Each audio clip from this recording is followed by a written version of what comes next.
Wow. For a night game, the temperature is in the mid-40s. There's hardly any wind, is what the Cowboys and the Giants have to play in tonight.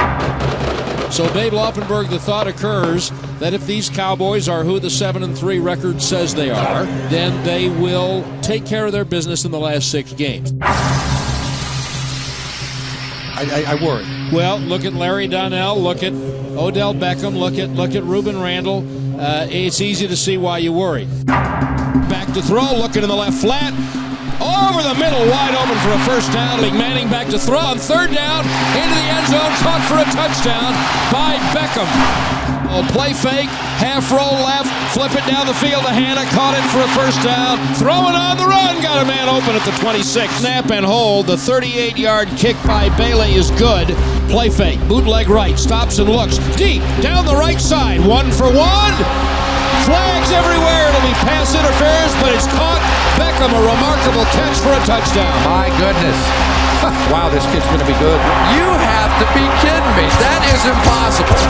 That may be the greatest catch I've ever seen in my life. It's in the conversation. Wow. Yeah, it was just an unbelievable play. And a lot of people remember that game for Odell's catch, and rightfully so. It was an amazing play, but I always remind them that we won the game. The Giants have run 70 plays to the Cowboys 45 tonight, but it still comes down to Dallas has a chance. 1:11 left. 2nd down and 2 at the 13 in the Sherwin-Williams red zone. New York 28, Dallas 24. Obviously, Odell catch got all the hype, but I do remember that play that was like 10, 11 seconds, and Romo darted it. 2nd down, a short 2. Romo in an empty gun, looking left, looking middle. Pumps, looking right. And, Tony's looking around, moving around, jumping around. But if you look in front of Tony, it's just a wall. All we knew was to keep going. And the only way you knew the play was gone was when the ball was passed you. I know I looked back a couple times like, bro, throw this ball. Like, somebody got to be open by now. No play clock, like block to the whistle, do all this, and you just, you almost brainwash yourself. Pumps, looking right, looking left, standing, throwing it in the end zone, touchdown! He could have sat back there for 30 seconds, and I guarantee you that the 3 guys that they were blocking wouldn't have got there. I think Pierre-Paul was playing right defensive end on that particular play, and Tyron blocked him for 10 seconds. Honestly, look at all of us, we're not tired. And we were continuing ready to play for more. And that was the play that allowed us to win the game. And it goes back to the linemen. They were going to finish each and every play because that's just who they were. They're Hall of Fame players. These are 3 of my very favorite players. I mean, I don't just like these guys. I love these guys. The Landry shift. You had a lot of adversity to overcome tonight. This is an impressive win for this Dallas football team. Roger takes the snap, pumps it once, he's going long.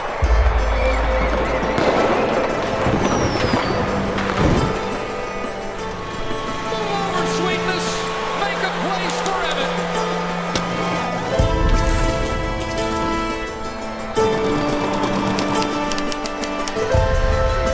But I'm not going to say a word, but I will say one thing right now. How about them Cowboys?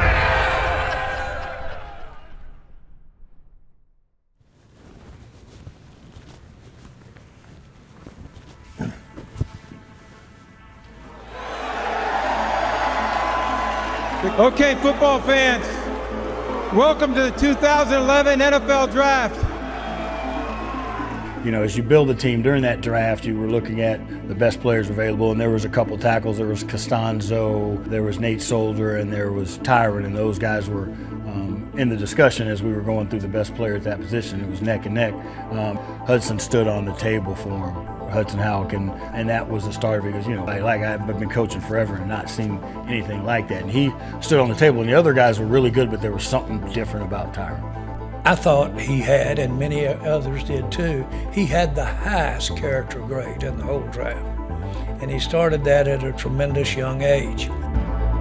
Since I couldn't play, Pop Warner or youth football or anything like that when I was younger, it was just work. And so it was work until I find an opportunity to play the game. And so, even though we didn't like it as kids, being in the janitorial business and things like that, it instilled into us like hard work would actually eventually pay off. And so the balance was, it was a little tough, after school, practice, come home, eat dinner, go to work. The same thing for, we played a game on Friday night and then go to work. And that's what the theme was, is play, go to work. And then it's rarely had any rest. It was just, the time we got the rest was in the car. You represented everything that we wanted to build in our program. There was a real need on the offensive line. And when I became the head coach, I had some conversations with Jerry and with Steven. We agreed that, hey, in order to do this right, we might have to start this rebuild now, and it's going to be drastic. And so we were very strong in our evaluation of offensive linemen, particularly offensive tackles. With the 9th pick in the 2011 NFL Draft, the Dallas Cowboys select Tyron Smith, offensive tackle, USC. Tyron. Hey, how you doing? Congratulations, man. Thank you. I can't tell you how excited we are to have you, and you're going to have a hell of a future with the Dallas Cowboys. So I'm excited to play for you. The only thing that was going through my head, I just hope I get picked. And the place I was hoping to get picked was here. And so I didn't want to let anybody down, and I wanted to, contribute as much as possible to the team. It's a great opportunity, and I feel very blessed to be in this spot right now. And just want to get down to business now. I want to start working again. If you're trying to build a left tackle, Tyron Smith is the guy you build. He's everything you want. His size, his length, his hand size, his quickness. He has every trait that you would want in an offensive lineman playing that position. Tyron Smith is your prototypical left tackle. The punch, the ability to recognize and react, the ability to move your feet, the ability to sit and anchor, and then the ability, you can have all that ability and things be easy, but he worked so hard at everything he did.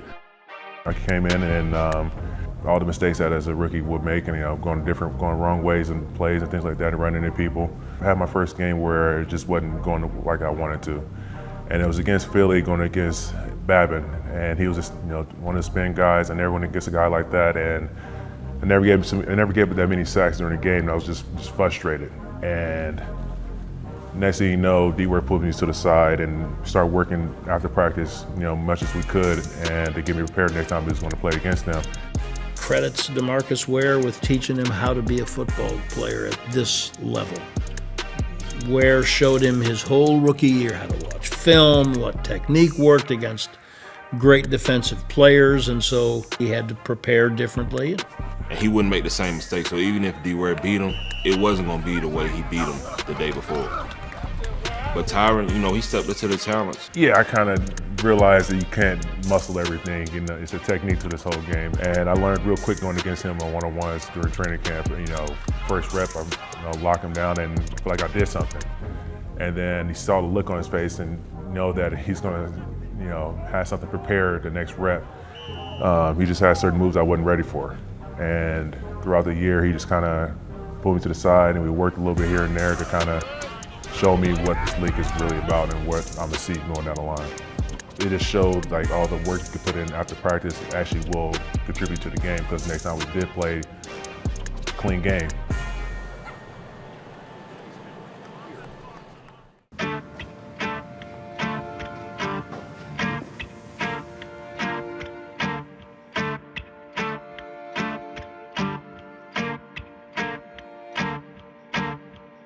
And we had drafted Tyron in 2011, now it's 2013, and we felt like we needed to get better on defense. So we thought long and hard about taking a defensive player in the first round, and when we got to that pick, we just felt like Travis was the best player for us. Going into the draft, I had a little bit different expectations. It wasn't the place that I dreamed to be at the time. During one of my workouts, Coach Callahan came and worked me out before, and he really grinded me in that workout.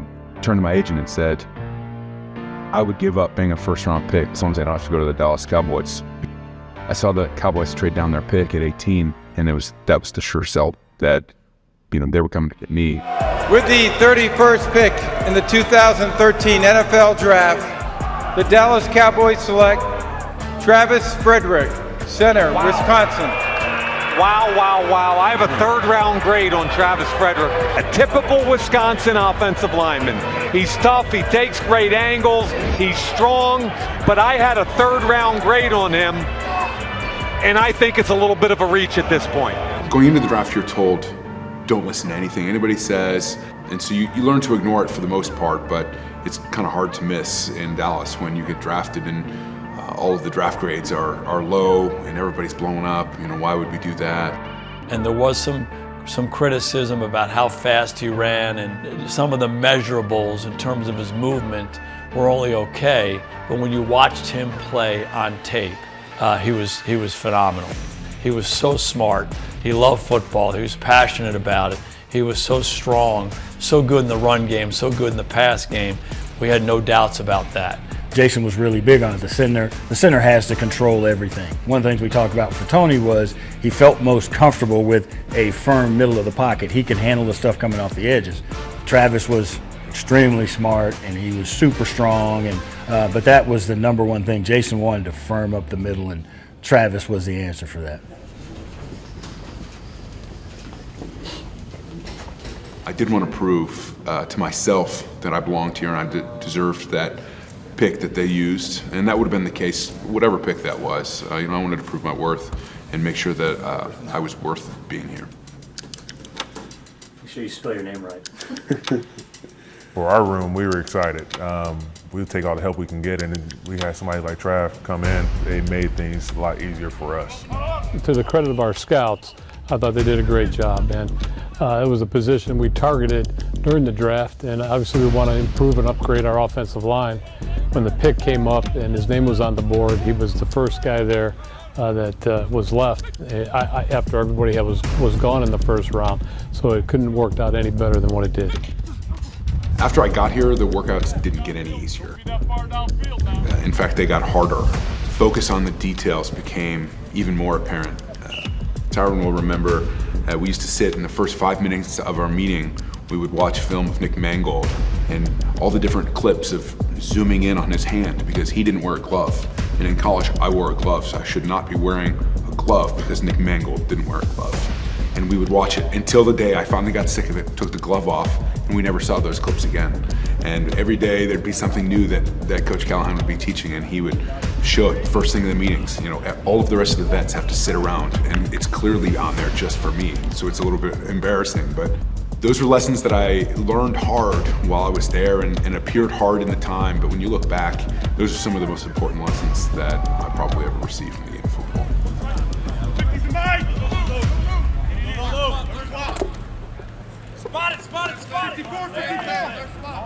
The center and quarterback relationship has to be unique. When I first started, I remember going out into OTAs for the first year, and Tony was out.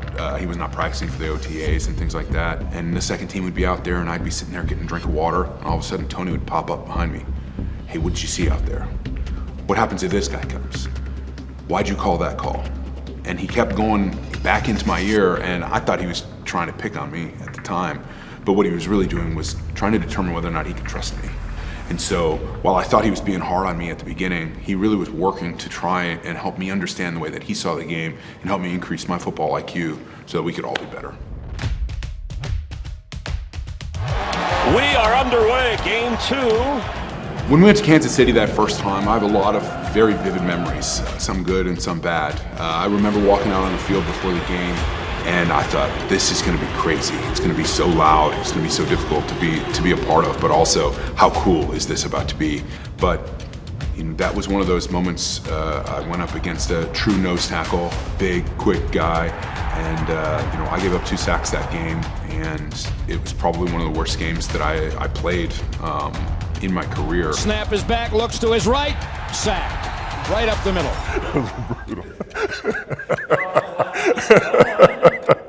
But it was a huge learning moment for me. It made me understand how things fit together, how I need to adjust based on who I'm going against, what the scheme is. I can't just go in and do the same thing over and over. The game doesn't happen in a static way. The game is played, and the elite players in the league are playing the game as it's played. And you have to learn how to adapt your game, during the play, during his movement of his hand. It all has to happen right at that moment. You can't assume anything in the NFL.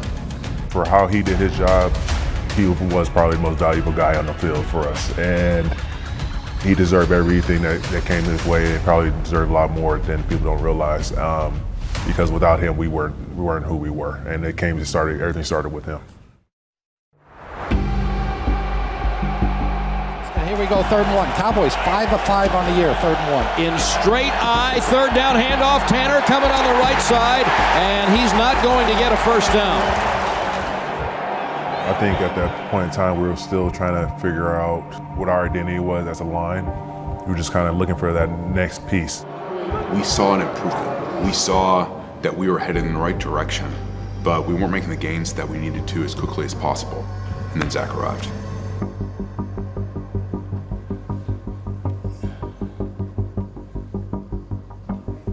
Zack Martin, Notre Dame, offensive line. You know, Dallas was not on my radar really at all. I met with Coach and with Mr. Jones, but I didn't leave there thinking like, oh yeah, they're gonna pick me or they're interested in me. And we probably had 8, 9 people grade him, and everybody was 1/100th of a point off, and so that just shows how we all saw him the same way. How do you see him fitting in, Joe? We loved him on tape. He was a 4-year starter at Notre Dame. We loved him in the interview, just everything about him, and a lot like Travis and Tyron. He represented everything that we wanted on our team. And we were all enamored with Zack Martin. But Jerry was enamored with Johnny Manziel. Look at that move! Touchdown! I mean, that's a team that I grew up rooting for and grew up watching. And I remember Jerry telling Steven, you don't make hay, or whatever his saying was, picking a guard in the 1st round. He thought about the importance of, hey, Tony Romo's our quarterback. Let's think about who's next at that position.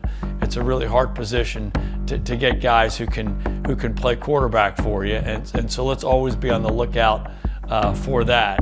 Yeah, Steven, he took the bullet for us because Zack was the guy that we felt great about, but Jerry was kind of bullheaded on it, and Steven approached him and was like, hey, everybody's on this, and 1st round pick, We're going through the whole thing. It was still Johnny and Zack, and we were talking about it, and the time was running very short, and so I whispered, put Zack Martin on the card because that's where we were going, and Jerry heard that through all the commotion, said, I didn't say put.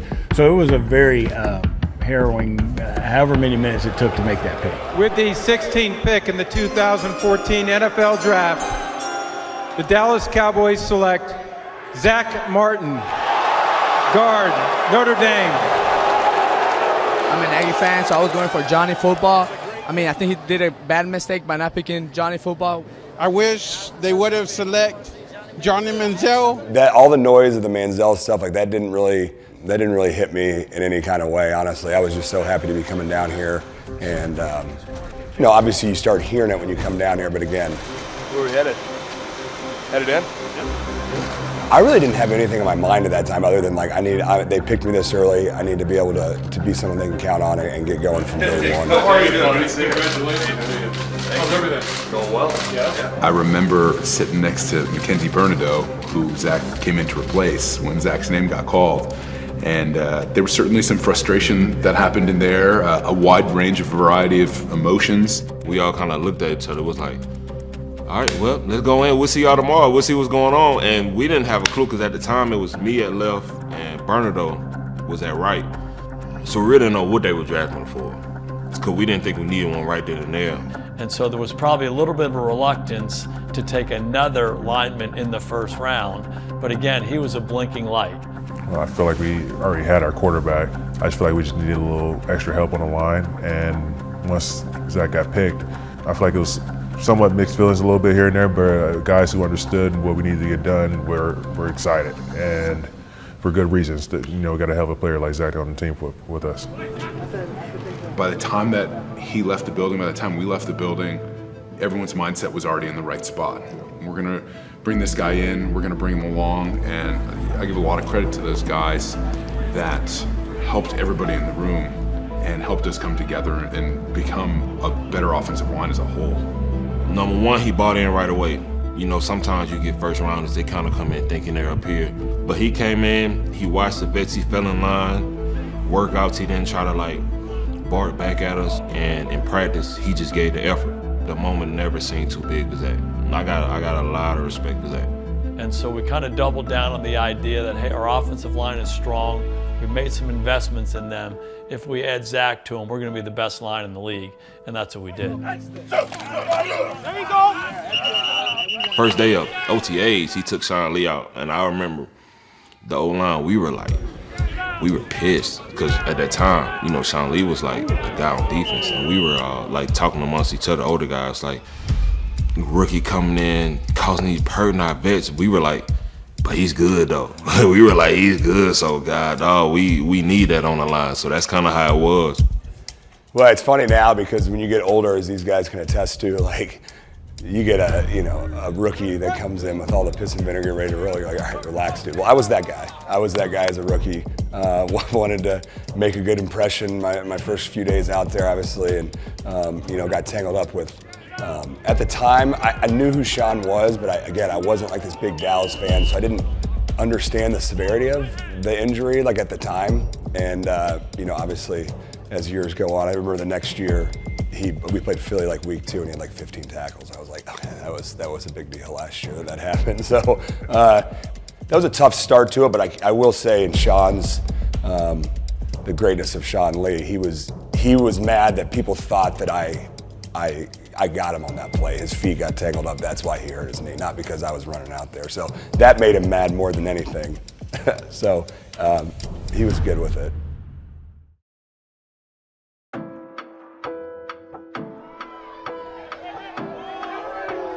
There are so many great memories about those guys. I just have an image of them walking out on the practice field together in Oxnard. And they were all so connected with each other. And they valued the idea of, we're a unit, we're together, we do everything together. Tyron texted me to go to Vegas like 3 days after I got drafted, and I'm like, that's what you do? Like, this guy wants me to go to Vegas? Like, I didn't go because I was like, I'm not ready for that yet. But no, so again, like from the beginning, Tyron, took that role, and then I think me and Trav being pretty much the same age, we were right there going through kind of the same stages of our life. And I think we did click right away, and it was for a couple of different reasons. For me, I got to know Tyron from our agent. We shared an agent, and so as soon as I came down here, that was the connection. Why don't you go over to Tyron's house? He's having some people over, and yeah, this awkward 21-year-old comes in, and it's like, hey, everyone, I'm here. But Tyron was always super accepting and helpful to let me be a part of that. And then everybody else in the room was amazing when I came in too. Even Phil Costa, the guy that I was replacing, all he wanted to do was help me. He wanted to help me get better, help our offensive line get better. A Mackenzie Bernardo or Ron Leary, Doug Free, these guys that, really you could tell took the time to be like, we're going to help bring this guy along. It's not just like he's out there on his own. It was really when you talk about offensive line play, you talk about 5 as 1, cohesion, like that was like coming to life in that room, and I definitely was a product of that room. In the off season, when we did get together for off-season trips, whether it's going fishing or anything like that, I think that's a big point for any team to do well. We have to know each other on a personal basis, so we can communicate. I always ended up being the one that had to plan the trips, but it was always a no-brainer for me when I was going to do anything or wanted to do anything, whether it was go fishing or go to Vegas or whatever. The first people that I would call were in our offensive line room. If I can trust this guy and hang with him and spend my personal time with him, like I'm not going to work every day. I'm going to hang out with my buddies and trying to get better at my job, but it's not going to work. Here we go. All right, Zack.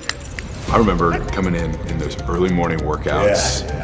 In the off season, usually, we'd get in there and it would just be us. Obviously, no one else was around, but we had all organized that we were going to get up and do it, even though some people were less than excited about it. But Iron Mike Weissig would be sitting there waiting for us, oh, here come the slop buckets. And we'd walk in and we would grind. Yeah, we did. That is one, I will say that is one probably thing of our group that I think we kind of did an exceptional job at is our off-season weight room workouts. That was like kind of the best part of everything. And it wasn't just to work out like, hey, you guys want to grab a bite to eat or something like that. Ain't got nothing else to do if you ain't got kids.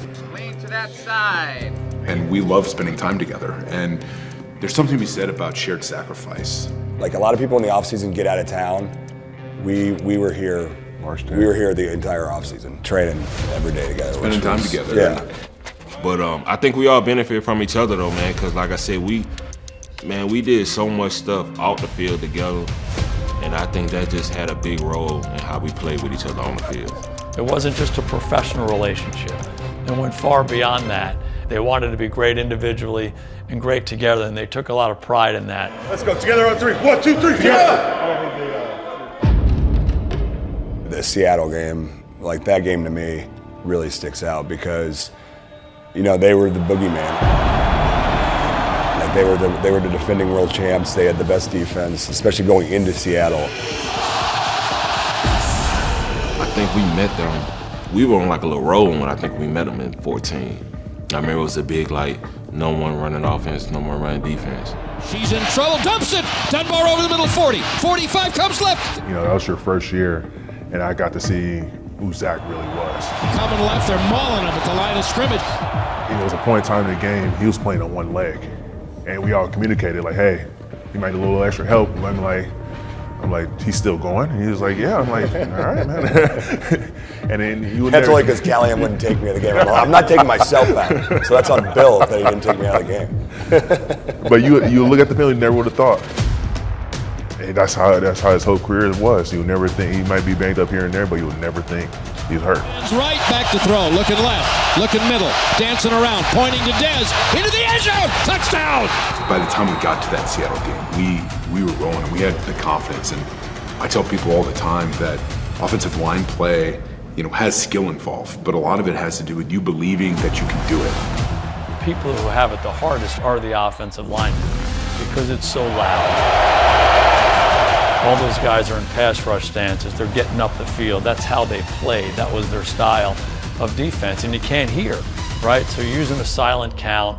So one of the ways you quiet that down is you come off the ball and you hit them in the mouth, and you run the football. And you talk about that offensive line, why they were so good. They were elite run blockers. Side out behind Smith and Witten. We needed like a drive at the end of the game to win it. I remember being dog-tired on that drive because we weren't even huddling. And you wonder, you know, just how many more opportunities is Dallas going to get if they don't keep the ball in this possession? We weren't even on the same page when we hiked, so it's a scramble right away. Back to throw, 4-man rush. Romo does his Houdini.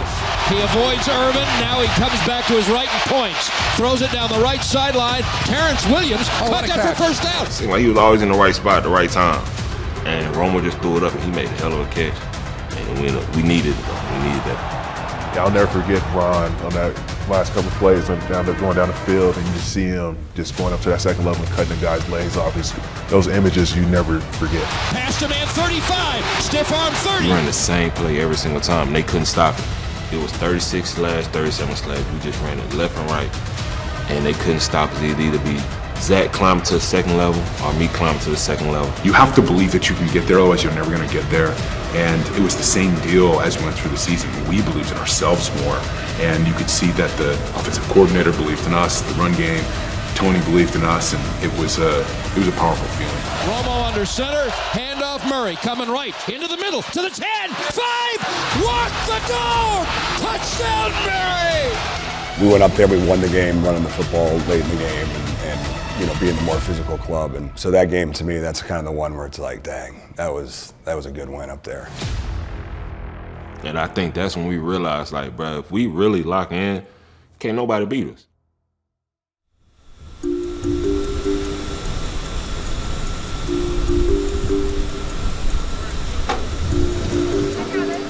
Hi Taylor, how are you?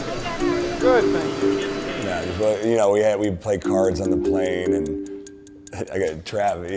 What was it? We played the game in between. In between, yeah. And Trav would always be our scorekeeper, but he had to do it pen and paper. And he, you know, everyone's like, all right, let's go next hand. And Trav's like, oh yeah, can I write the scores down? So he came up with like an Excel algorithm for the game. So he could just like punch in a number and it would just do it on Excel for us on the plate. I had to be more efficient. You know? I had to keep up. You guys wanted more and more and more. You know, I just got to do it. Quick story, Jason Garrett one off season gave us notebooks to take notes, and not knowing Garrett was going to take the books up here in 2 weeks just to see who's been taking notes and to see how well people's notes were. And his point of doing it was, you know, the guys who were making mistakes, I'll be able to go back and say, yeah, you didn't take notes. Well, his whole study was thrown out the window when the smartest guy on the team, Travis Frederick, doesn't write anything down. And then sometimes you have guys who are exceptions. And Travis is one of the smartest players I've ever coached, and that's not the way he learned. He didn't learn by taking a lot of notes. He learned by listening, and then somehow he just was able to process it all. So that was his style. I remember plenty of times Romo or Dagger say something, and I hear Travis be like, no, we gonna do this right here. And it's right every time. We trust him 100% up front. So if Travis was gonna override the quarterback, we were gonna go with Travis, because he knew it. Rush 4, Romo with time over the middle. Whip. All we knew was to keep going, and the only way you knew the play was gone was when the ball was past you. But you just keep going, and all of a sudden, you know, Tony would show up behind you, and then he'd leave again, and you just got to find somebody to block because the play's still on. I mean, that's like all offensive linemen. Like that's what coaches teach. You know, like no play clock, like block to the whistle, do all this. And play action, great block from Zack Martin. A lot of that is lip service around the football world, but that's something that, I mean, we talk about all the time. I just think like the way we did things was the right way, and like you just like you almost brainwash yourself that there's no other way to do it. This is how we're going to do it. So 45, Zack Martin, a pancake. In that room, we just did a really good job of that. And we held each other accountable too. But there was like a friendly competition in our room on top of everything else, right? Like we were confident, we were tight, but like, damn, like Tyron just played really well last week. Like Trav just did this. Like I got to step my game up. That's something that I know brought the best out of me, 100%. I don't think that there were problems with guys not playing well up to their standards, and we never had to get on anybody. It was more like, if I had a bad game, I felt terrible because I wasn't able to live up to our expectations. If I played bad, like they know that I'm more mad than anyone in the room that I played bad. You knew Tyron would be, if he didn't play well, he'd be even more quiet than he already was. So you didn't want to go near him. You would get yourself in trouble. I had to find a way to redeem myself. But no, it was just, you know, I feel like everybody in the room had enough pride to, you know, like they said, hold each other accountable. And so if anything, it would be more of, hey, during the week, hey, little tips here and there for all of us. So we were kind of tell each other here and there. It's Remembrance Day is turned into New Year's Eve on the Cowboys sideline. There's the Landry shift again, up and down on second down. And those guys didn't know who Tom Landry was or what the Landry shift was. They might have heard his name. But once Callahan explained it, then they couldn't do it fast enough. You know, our players shifted up and down, you know, and did all these crazy things that nobody else was doing. And we had some great success with it. All I know is Bill was like big into it, unless one of you guys like suggested it. He shows the tape of it, and then we just brought it into part of our tradition. That's one of those things, like he was famous for that. He would just like show you something enough times until you just did it. and so he would show it to us, and you know, this is history. And then we did it in the walkthrough. You know, and the defense was upset with us for having done it, and then we decided to bring it in. Like everyone, it is like a nod to the past, no doubt. Look, every franchise does not have the tradition of the Dallas Cowboys. People might not like that. Sorry, live with it.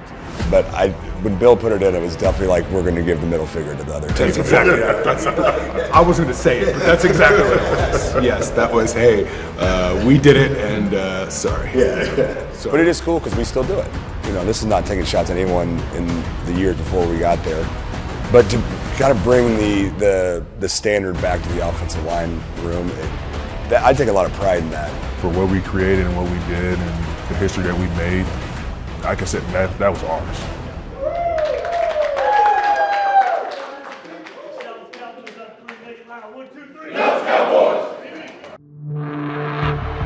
Game number 3 of this Cowboys preseason here at CenturyLink Field in Seattle, Washington. The Cowboys and the Seattle Seahawks don't call this a dress rehearsal. Jason Garrett says it's not a dress rehearsal. For the Cowboys up front, that offensive line with 3 Pro Bowlers, Tyron Smith, Travis Frederick, and Zack Martin. Tony Romo, the career numbers there. 2016 was building on what we had built in 2014, and the obvious difference was, Tony Romo was expected to be our quarterback. Under pressure, Romo will go down. He's holding this back. We lose him up in Seattle. Kellen Moore had already gotten hurt, and Dak gets thrust into that role. And Dak Prescott, much earlier than anyone anticipated, is in this football game. But I think you have to look at the perspective of it. Like, we just had a bad year in 15 with our quarterback going down. Our franchise quarterback goes down again. So, I mean, naturally, like, the thought is like, oh, here we go again. Like, the difference was you were playing with the older vet, and it was kind of more of for me, it was I'm a young guy, so it's kind of more, no matter how old I got, playing with Tony, it was just more of, I just listen and follow. And when Dak came in, it felt like we're all kind of on the same page, kind of all the same age group. Romo was like your dad out there. You know what I mean? Like, even when at this point your dad, he was the older guy, like, Tony Romo was the quarterback. So it's like, but then, obviously Dak comes in and it's just, again, a guy that's more your age a little bit. You can relate a little bit. Yeah, relate a little bit more too. And so when he came in, it was the energy. It was going, and like we kind of all could relate a little bit. And the games we won, we were just having fun, honestly. I'd liken it to say that when you played with Tony, you played for Tony, and you played with Dak. Yeah. You got one coming. Boss status. I'm a guy that is committed to this game, and I'm going to sacrifice. I'm not going to ask you to do anything that I wouldn't do. And those linemen, if you want to watch how to be great, watch those guys. And for me to be able to come in and watch these guys in OTAs, get their workout during the time, and then the whistle blow, and watch them get extra, and watch them go over and over that, I was doing everything that I can to not let them down and put myself in the best situation.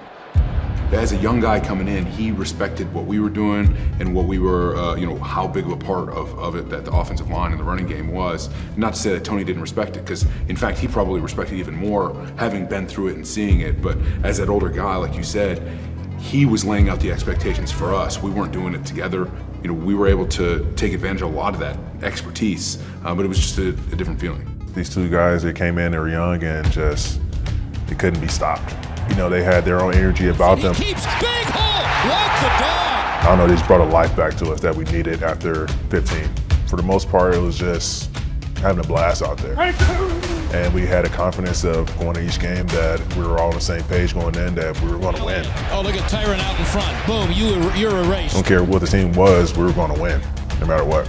I think when you have two young guys come in and kind of take the whole league by storm, you feed off that energy too. It's just like an injection of youth into the team, and also like it removed some of the seriousness of it. I guess I don't know. It became a little bit more whimsical, and it was fun because they didn't know how serious every game was. It's like, it helps that we were winning those years too. You know what I mean? If, like, if we're sitting be a lot different. 7 and 8, it's like maybe it was okay, but we were winning, so it's like, man, this is great. I'm doing my job, and this is all I got to focus on. And if you think about where we were with that line, where we were with that defense, and some of the other guys on our team, it was a really good environment for a quarterback to come into, particularly a young one. I don't think I can honestly put a value on what they meant for me to start my career here in Dallas. Just amazing what those guys were able to do up front and keep me clean. I still, to 9 years later, don't know if there's been a season that I've been touched fewer than I was my rookie year. Now he throws it into the end zone. Jason Witt. And a group of guys rallying around a rookie quarterback to win 13 games. So Dak essentially went 13-2 as a rookie. And a lot of that had to do with those guys up front, the guys we had on defense, and everybody just rallying around each other and having a lot of fun playing football. To put an exclamation point on it is turn on the Pittsburgh game. If you are an NFL fan, this is a big deal. That's one of my favorite games. That's as soon as you said it, you can see it. Sure. Yeah, it was an absolutely wild game. The traditional matchup, you're in a traditional football stadium, it's a football town, and we're going to have a heck of a football game. That game was a grinder of a game. You're in Pittsburgh, which, that's a lunchbox city, and you're out there, and it was back and forth. Prescott under center. Play action, boots to the right. Screen right, little room, 20-yard line. Travis Frederick, he's out in front, the kick out. Zeke the sideline, and 10, and touchdown. We had good success on offense throughout the game. We couldn't stop them. 2nd and 10, quick throw, and Brown somehow wrestles the ball away to put the Steelers back on top. Delayed blitz up the middle, and he goes deep for Dez, left side, caught it, touchdown! We would score, and then we were feeling pretty good. Hey, we maybe have a win, and then they go and score. They were just up and down the field. Roethlisberger was on fire, and if you remember, they kept going for 2, and they kept missing it. For whatever reason, we were stopping them on the 2-point conversion. I think they had 4 of them. Roethlisberger just flips it, and incomplete. But the offense was consistent, and as you said, as the game went on, we wanted to run it more. Pitch left to Zeke. Try to keep them off the field, and we were running it effectively. It was those 3 guys, that offensive line, paired with Doug and Ron Leary, that allowed Zeke just to go and run free and just truly asserted their dominance. Hand off Zeke into the middle, breaking free, 5, walk the dog. Zeke Elliott, walk the dog. They did like that fake 2.0, the fake spike. And Roethlisberger stands up, throws it in the end zone, caught. Cowboys weren't ready. He faked the spike here. It's like, oh man, we gotta go do it again. We're grinding out big long drives. In most situations like that, you're gonna throw the ball and try to get back into it. But man, they had so much confidence in us that we were just gonna stick to the plan. I mean, even late in the game, when you need to score, we're still handing it off. We ran that power play, that duo play, and just open it up and seeing Zeke take off like that was just burned into my mind. The way that sealed down and opened up, that's when I knew. Run Zeke, up the middle, he's gone! Zeke's gone, goodbye Zeke! And you don't do that unless you're confident with the guys up front, understanding that they're going to make those holes, and you have a connection like we have and did, and yeah, these guys are beasts. The Cowboys are going to steal one in Pittsburgh. I'll never forget seeing Zack in that game. There's an amazing shot of him kind of up in the air, just so excited about it. And that might have been probably my favorite game. To win in that environment, pretty special, and those guys had a lot to do with it. And there's like something when you go into a hostile environment and you win a game kind of like that, it's just like you're just on top of the world. Yeah. It was a good plane ride back. Yeah. Great plane ride.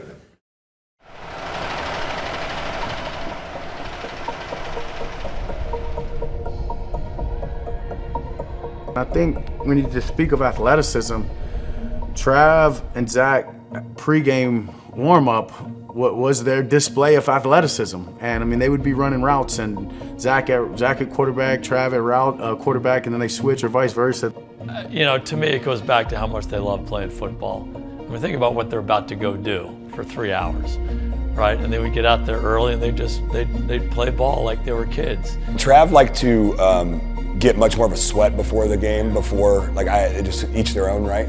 So he would definitely run more routes, and I would definitely throw more because I didn't want to get too warm. You had a pretty nasty escape route. Yeah, I did. Boom. I had my Cole Beasley escape route. Absolutely. You get some of those Washington games where they wouldn't pull the tarp off until late. Yeah. And cut down on the throwing session. It made me a little nervous going into the game. Yeah, we'd be in the corner of the end zone.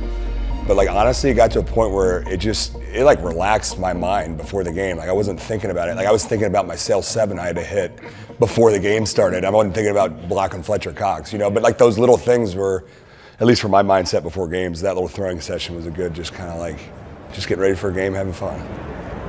We were playing in Atlanta, and my arm just got kind of stuck under a dog pile and just got twisted up the wrong way. And the next day, I couldn't move it. And I was like, he's like, straighten your arm out. I was like, I can't. That's when we had to figure out how can we protect it. And so, brought the John Joy company in, and they sized up the elbow brace, and it was kind of just felt weird. It's a smaller knee brace, but putting it on the elbow. Next thing you know, I'm out there playing with them. I'm like, it doesn't feel too bad. it feels like a weapon. And so I was like, nobody can knock his arm down. I was like, I'm wearing this thing forever. But the elbow thing just never went away. So I was like, I have to wear it. We played New England one year, and before the game, you could see the ref. Belichick grabbed the ref. I mean, you can tell he's pointing over at Tyron, telling the ref something. Belichick was trying to get Tyron for them to make him take his elbow braces off because he was saying it was a weapon or whatever. And Tyron's like, I've worn it all year, it's not a problem. And he never took it off. No, they were like, well, we just put tape over it. But they were trying to get it off him all year. And so next thing you know, the left arm goes out. And I have a bad hyperextension on the left arm to where I can't straighten it out all the way. And so next thing you know, I'm out there walking around like this. I can't even walk right. And so, but at least I was able to still do my job. And so that just became a part of my routine, part of my equipment going forward. And I guess the big thing for me was kind of like midway through the career, started dealing with back issues. It just came out of nowhere. And then from then on, it was just a battle. Later down the career, the neck came an issue. And that was just leaving me questions like, dang, what do I do? No one's going to live up to Tyron Smith and the way that he plays. And it made us realize, like, dang, when Tyron's not on the field, we're not as good, right? You know it, you see it every day on the film, like, dang, this guy's unbelievable. But then when he's not out there, you're like, oh, shoot, we're not as good. It's a blitz. Prescott is hit and sacked. Never had a chance. Year 2 was for sure my worst year probably of my career so far, statistically or whatever, but also mentally the way that I was seeing the game and just reflecting back on it as, yeah, I didn't throw touchdowns, but a big part of it is I didn't have my left tackle, and it was a tougher year for me, and wasn't necessarily about the receivers, this, and that. I think it was missing a guy like Tyron Smith, and so, I mean, that's credit to him. Is he misses a game and he gets sacked 9 times. You're trying to do everything you can to get that guy back out on the field as quick as you can. We're at training camp, and Travis never gets beat. And he was always on his feet. And one training camp, it just seemed like he was off to a slow start. He's on the ground twice in today's practice. I haven't seen him on the ground once in a year, and it just seemed odd. I had some numbness in my feet, so I was like, my back's acting up. You were like, my tape's too tight. Yeah, that's right, yeah. And, then it got to the point where I couldn't feel my feet, and I was hit them on the ground when I got out of bed to make sure that I was actually standing up. I was like, man, maybe I should get this checked out. I remember Coach Wysick had us doing our normal lifts, and he was upset. And I was like, Coach, I missed, it's not a big deal. I wasn't able to hit my weight. And he goes, no, Travis. You guys always hit these weights. And he was very adamant, and he knew that there was something wrong. And so he was making phone calls behind the scenes to try and push things along. And then I started to not be able to feel my fingers. And then I couldn't feel the ball when it was hitting Dak's hand. I didn't know what was going on. And it felt like I was running in concrete. And then, about a week into it, we're like, I think something's going on here. And obviously we dug deeper into it, and he dug deeper into it, and was able to uncover what it was. And so they were doing this test, and I probably got poked 100 times, and they finally figured out what was going on. That was just the start. Come to find out, it's a pretty aggressive disease. I was in the best shape of my life going in, and the way that it works is it disconnects your brain from your muscles, and so you lose percentage of usage of your muscles. And it was after several weeks there that's when they decided to put me on IR. And I would choose not to go to lunch because you know how far it is from the locker room to the lunch bay. It was too far for me to walk, like it was too hard. But I used to have to hand my water bottle to Zach to open up. Somebody would have to cut my food for me. It really gave me a lot of perspective on life because when you can't carry your newborn daughter up the stairs and put her in her crib because you're not trusted to be able to hold her that long, it really makes you think about it. And so that year I became really okay with what life would look like after football. In the moment, I don't think people knew how bad it was. They knew what it was called and it was some nerve stuff, but how you just described that, people didn't know that. I didn't know the full story until just now. And I know a little bit, I know you were going through it, and nothing we could do anything to help you, but just now, I just didn't know the details until now, and then it's even more respect for you for being out there with us and struggling. You were struggling out there, not even showing it, going about your day with a smile on your face and just being with us. He did not miss a meeting, he did not miss a game, he did not miss a practice. He was at every single thing that entire year. I don't think we would have got through the year without him. No. And I know Looney wouldn't have got through No. the year. Trav had his headset on with us, and he was like that extra set of eyes or an extra coach that like we could talk to, and like if anything was going wrong. And for how smart Trav is, he had the answers for us for things that we couldn't see. Turn, he goes over the top, all you can do is turn and chase him. But if you're a little more square, as you feel him doing that, you can drive up the field with that inside foot. For me, it was an escape. There was always working out, and like that was what it was. But getting to spend that time with you guys, let me just be. That was normal. Being in meetings with you is what I was supposed to be doing. Being out of meetings would have been weird. It would have been unusual. It would have made it worse, I feel like. And so spending the time with you is what helped me get through. But anytime you have a head injury or neck injury or something like Travis was going through, you double down on that concern. Like, okay, we're worried about his welfare as a person, as a husband, as a father. Football is secondary in this situation. And that was not an easy time, because I think there was a lot of uncertainty for him in determining what this was and what course of action to take going forward. Another beautiful day in Oxnard, California. There are a lot of really nice stories in this Cowboys camp. There's some human interest stories, but I don't know how many of them give you the warm fuzzies better than the return of the Cowboys center, Travis Frederick. There became a level of pride that I wanted to have and that I had in being able to come back and compete at the highest level and do all of my things at the highest level. I went from the weakest that I've probably ever been, maybe even if you include me as a baby, so weak. I was using a broomstick on my bench press and everything. And the moment that I got a personal record on single leg squat after having come from not being able to walk, that was the moment that I was like, we're gonna do this again. He started to trend back up, and when he did, he wanted to get back out there and not just recover from Guillain-Barré, but fully recover and get back to the Travis Frederick, the All-Pro, Pro Bowl offensive lineman that he is. Coming right, what a block down the field. And for him to come back and be Pro Bowl that year is special, and have a great year, and then to be able to retire and go out on top, is storybook. 3rd and goal, they're gonna give it to Elliott, straight up the middle, and he's in. It was a great year, and it gave me closure on football. And these guys know that was the closure that I needed, and at that point I was ready to be done. I just don't know how anybody can do it as well as he did it, and I don't know if I'll be able to do the same thing he did in this position. And you have all my respect for everything you've been through. It's insane. I'm still just trying to gather all the details right now. It's just crazy to me. But yeah, it's all love, man. Appreciate you, man.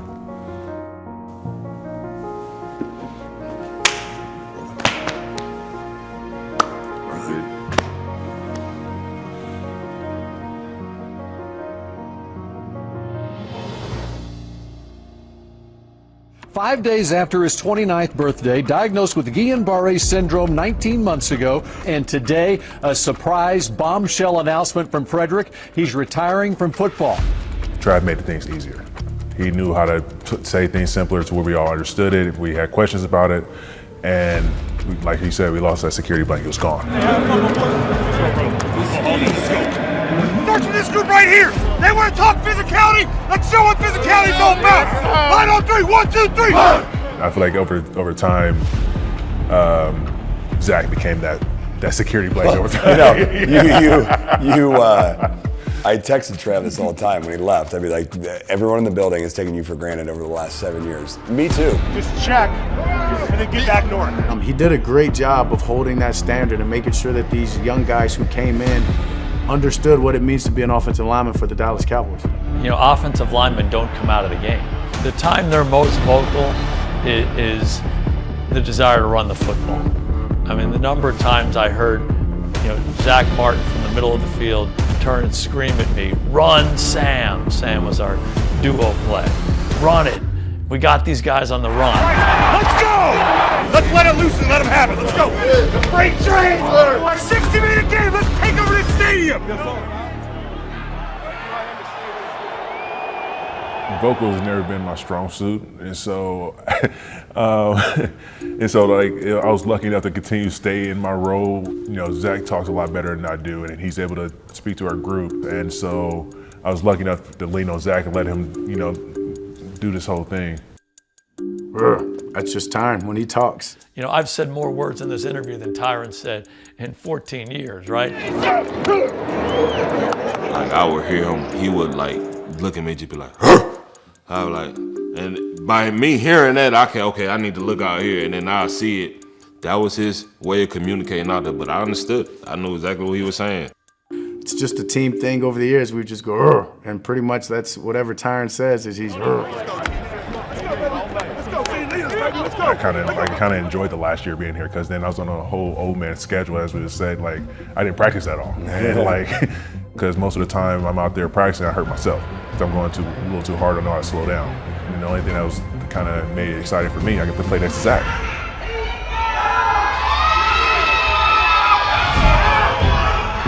And I was like, just be with me, man. Yeah.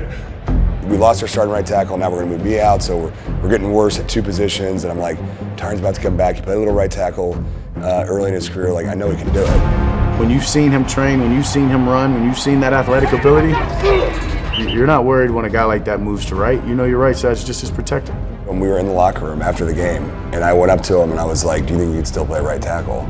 And he was like, yeah, I probably could do it. Honestly, I don't know. I just didn't know I was ever get an opportunity again to play next to Zack. Yeah, it was cool. And so I was like, I was just gonna take it for what it's worth and have fun with this.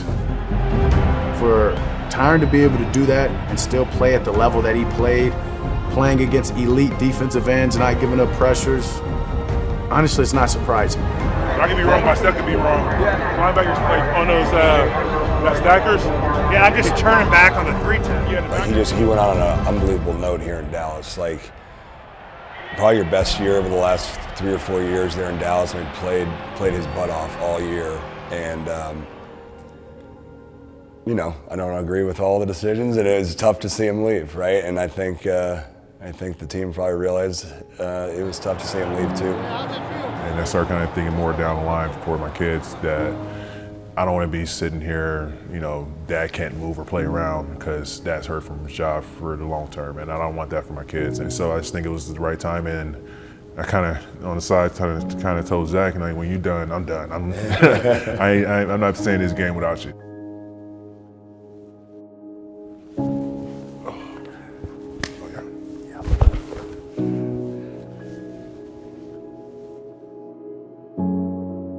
You spend, so much time with these guys, and Trav mentioned something about shared sacrifice before. So you have all these like core memories and experiences that you've had with these guys, and then to, for Tyron to leave and that kind of be, at least in our offensive line room, the end of that group. It was definitely different not having those guys around you every day. Some of my greatest football memories are with that group, and like I said, I took a lot of pride in the young guys and trying to help them come along, but deep down I pretty much knew this was going to be it. It was my last year on my contract. Physically I started not, really not feeling well.